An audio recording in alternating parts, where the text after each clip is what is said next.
Pillar 3. Priorities. The key is not to prioritize what's on your schedule, but to schedule your priorities. Stephen Covey. Mary leaned back in her chair late one evening, the school improvement plan spread across her desk. The document was thick with targets, literacy levels, numeracy progress, attendance percentages, safeguarding reviews. Every box ticked, every graph polished, yet something was missing. Despite the school's clear ambitions, the corridors still echoed with frustration. Teachers whispered about burnout, students carried invisible burdens that went unaddressed, and parents felt disengaged. The school was striving, but it wasn't thriving. Earlier that week, Mary had walked into a classroom where a boy named Marcus sat slumped over his desk, refusing to write. His teacher sighed. "He's just not motivated." But Mary knew better. She had spoken with Marcus's mum, who revealed the family had been evicted from their home 2 weeks earlier. Marcus wasn't unmotivated. He was exhausted, anxious, and overwhelmed. That was the turning point. Mary realized the improvement plan wasn't failing because it lacked ambition. It was failing because it lacked priorities that reflected people's lived realities. The academic targets meant little if the pastoral foundations weren't in place. That night, Mary took out a fresh sheet of paper. She began sketching a new map, not of test scores and league tables, but of priorities rooted in pastoral care. Just as ancient alchemists transmuted base metals into gold, Mary committed to transmuting challenges into opportunities by embedding well-being, inclusivity, and support into the very fabric of her school's improvement strategy. Why are priorities important, and how it links to pastoral care? Priorities are the compass of leadership.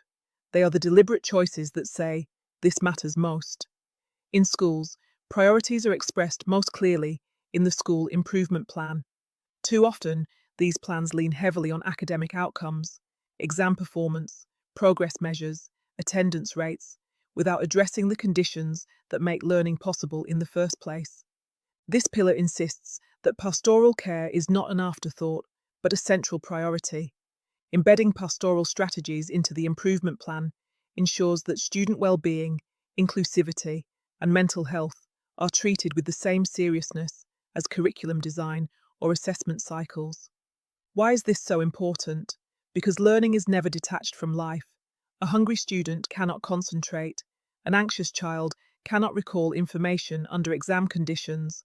A bullied teenager cannot risk raising their hand in class. Unless pastoral care is woven into the strategic plan, academic targets will always rest on shaky foundations. Linking this to pastoral leadership transforms the way a school functions. It acknowledges that progress is more than grades.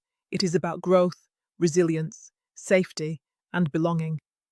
By elevating pastoral care to a formal priority, leaders send a clear message. We see the whole child, and we will plan for the whole child. In the language of alchemy, priorities are the philosopher's stone, turning scattered ambitions into unified, transformative action. Without clear pastoral priorities, schools risk scattering their energy. With them, they turn confusion into clarity and ambition into lived impact. Developing key practices. Mary's approach to embedding pastoral priorities followed a clear sequence. Align with vision and values. She began by revisiting the school's purpose, to nurture, protect, and empower every child. Every pastoral priority had to reflect this purpose. Identify the barriers. Mary gathered data, attendance reports, safeguarding logs, staff surveys, student voice. The evidence painted a stark picture. Mental health, SEND provision, and family engagement were the biggest obstacles to progress. Set measurable goals. Mary turned those obstacles into actionable priorities. For example, reduce persistent absence by 20% through early intervention and family liaison. Increase student access to counselling by doubling the number of in-house sessions. Ensure every SEND student has a personalised learning plan, reviewed termly. Allocate resources.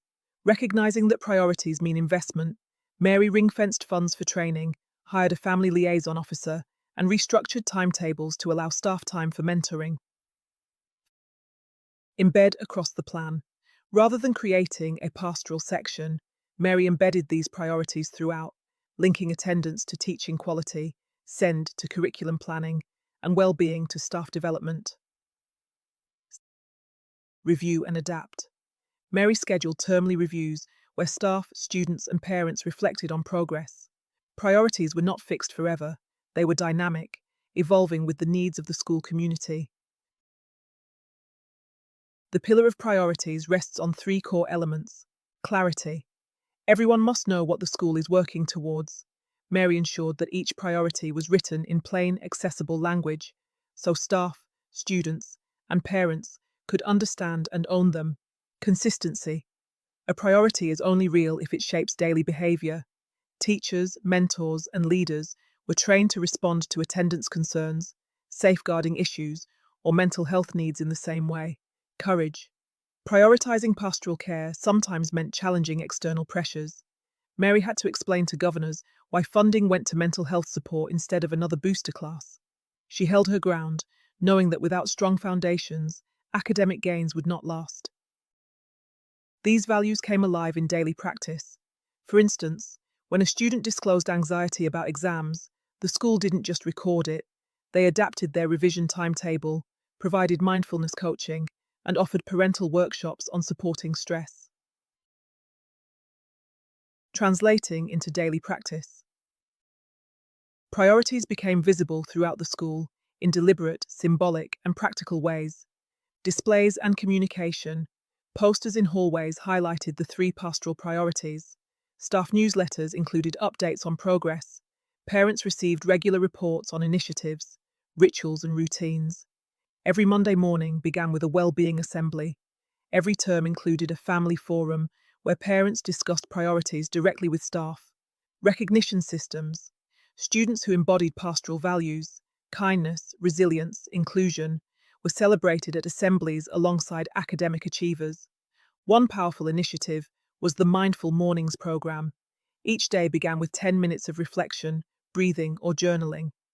This daily ritual translated the priority of mental health into something concrete that every student experienced. How to sustain and reflect. Priorities are not static. Mary built in systems of reflection to sustain momentum, staff reflection circles. Once a term, teachers met in small groups to reflect on how priorities were impacting classroom life. Their feedback shaped adjustments to the plan. Student voice councils. A group of students was empowered to monitor well-being initiatives, suggest changes, and hold leaders accountable. Parental partnerships. Parents completed surveys and joined workshops, ensuring their perspectives shaped future priorities. Over time, some priorities evolved. For example, as digital learning grew, online safety became a formal priority, woven into both pastoral and academic strategies. Mary's flexibility ensured that the school improvement plan remained a living document, not a bureaucratic exercise. Before embedding pastoral priorities, Mary's school improvement plan felt like lead, heavy, rigid, and uninspiring. Staff viewed it as paperwork rather than a living roadmap. Students felt unseen, and parents felt unheard. After embedding pastoral priorities, the plan gleamed like gold. Staff could point to clear actions that supported their work. Students saw their well-being reflected in the school's strategy. Parents recognized themselves as partners in the process. Attendance rose. Behavior incidents declined. Staff morale improved because they felt part of a shared mission, not just managers of data. Students like Marcus, once slumped and disengaged, began to thrive, not because the curriculum suddenly changed, but because the environment around it finally supported his humanity.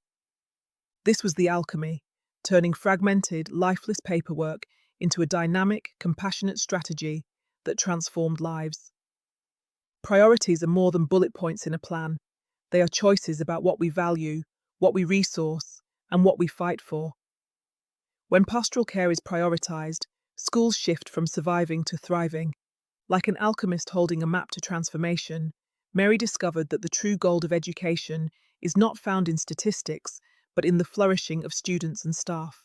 By embedding pastoral priorities into the school improvement plan, she turned confusion into clarity, fragility into resilience, and obstacles into opportunities. Pastoral alchemy teaches us this truth. When we choose wisely what to prioritise, we transmute ordinary plans into extraordinary transformation. 5. Reflective questions about priorities. How well are our current pastoral priorities embedded in the school improvement plan? Do our priorities reflect the lived experiences of students and staff, or are they mostly focused on external accountability?